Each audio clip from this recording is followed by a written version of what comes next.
Halo, assalamualaikum. Semoga teman-teman semua dalam keadaan sehat. Sudah usai bahwa pertandingan babak grup Piala AFF usia 23 sudah selesai dan akan menetapkan 4 peserta sebagai semifinalis, yaitu di grup A ada Indonesia sebagai juara grup yang di pertandingan terakhir berhasil ditahan imbang oleh Malaysia dengan skor 0-0 dengan nilai 7, maka Indonesia berada di grup A sebagai juara grup, dan di grup B dan di grup C ada Vietnam dan juga Thailand. Dan sebagai runner up terbaik ada yang namanya Filipina dari grup A dengan mengumpulkan 3 poin dari hasil 3 pertandingan. Karena menang melawan Malaysia 2-0 di pertandingan pertama, maka Filipina terpilih sebagai negara dengan runner up terbaik. Dan untuk Indonesia akan bertemu dengan Thailand usia 23 di partai semifinal yang akan berlangsung nanti pada tanggal 25 Juli, yaitu hari Jumat malam Sabtu. Dan Filipina akan bertemu dengan Vietnam, mainnya sore ya, sama-sama di GBK. Di pertandingan yang sangat krusial menentukan langkah Indonesia apakah mampu melewati tantangan Thailand atau malah tersingkir di hadapan pendukung sendiri. Tentu di dalam 2 pertandingan melawan Filipina dan juga Malaysia usia 23, timnas Indonesia tidak mampu mencetak gol. Ini menjadi PR bagi pelatih Gerard Van den Berg. Ya, tentu kita juga kehilangan Arkan Fikri. Itu sangat terasa sekali ketika melawan Malaysia, dan pertandingan tersebut memang kita tidak mampu mencetak gol, sangat disayangkan. Kita hanya mampu mencetak gol 8 itu ketika menghadapi Brunei. Tapi itu tidak menjadi tolak ukur, karena yang menjadi tolak ukur adalah Filipina dan juga Malaysia. Dan kita akan bertemu dengan Thailand. Thailand ini 2 pertandingan menang melawan Timur Leste dan juga sering menghadapi Myanmar di pertandingan terakhir. Dan tentunya dari head to head 5 pertandingan terakhir kita berhasil 2 kali menang, dan terakhir di tahun 2023 kita menang dengan skor 2-5, yaitu melalui perpanjangan waktu ya, yaitu masih ikutnya Indra Safri kalau tidak salah. Dan di Piala AFF juga itu kita menjadi juara.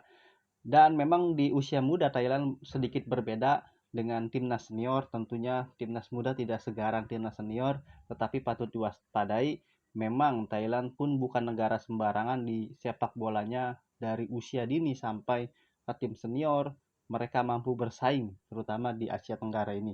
Ya, tetapi ini kita menghadapi tim Gajah Putih julukannya, dan ini akan menjadi tantangan tersendiri bagi Gerard Van der Berg. Apakah kita lagi-lagi tidak mencetak gol ketika menghadapi Thailand, atau kita akan bisa lolos ke partai semifinal?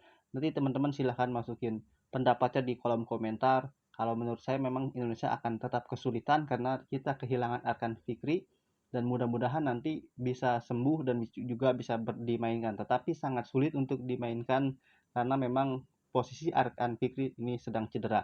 Ditambah lagi Tony Firmansyah juga cedera. Mudah-mudahan Tony Firmansyah juga bisa sembuh. Dan saya harus katakan bahwa di penjaga gawang harus dipercayakan kepada Cahya Supriyadi.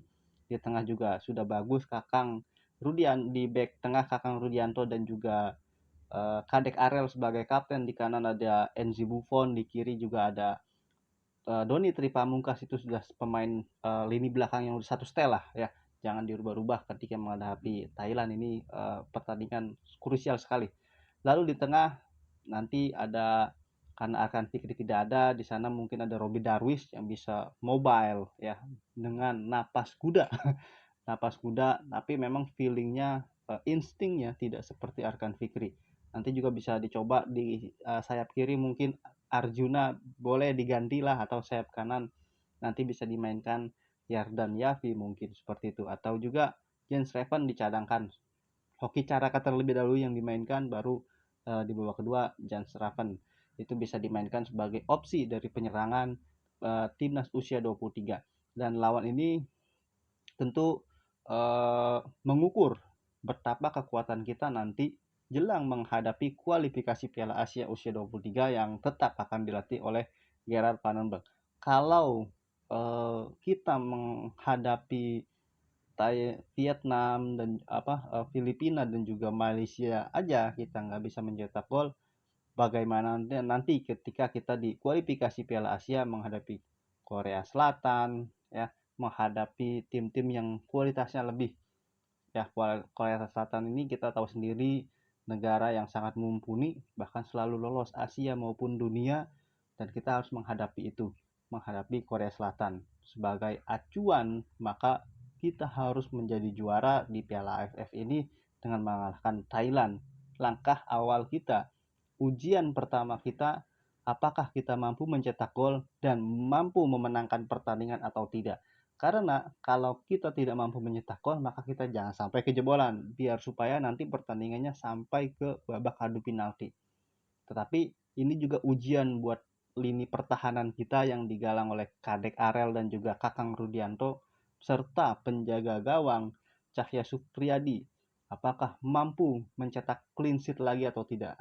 Karena di 3 pertandingan ini Indonesia selalu clean sheet, tetapi lawannya yang memang secara kualitas masih di bawah Thailand, dan Thailand ini negara yang bisa dikatakan mudah untuk mencetak gol ke gawang lawan-lawan yang ada di sekitaran Asia Tenggara atau AFF ini, termasuk Indonesia.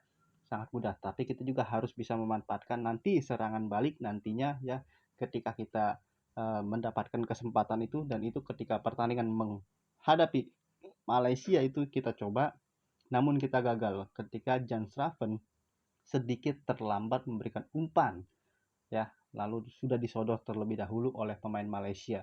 Itu menjadi serangan balik yang gagal dimanfaatkan oleh timnas Indonesia. Bayangkan ketika itu mampu dimanfaatkan dengan keputusan sepersekian detik, maka itu bisa jadi akan berbuah menjadi gol. Oke, itu aja.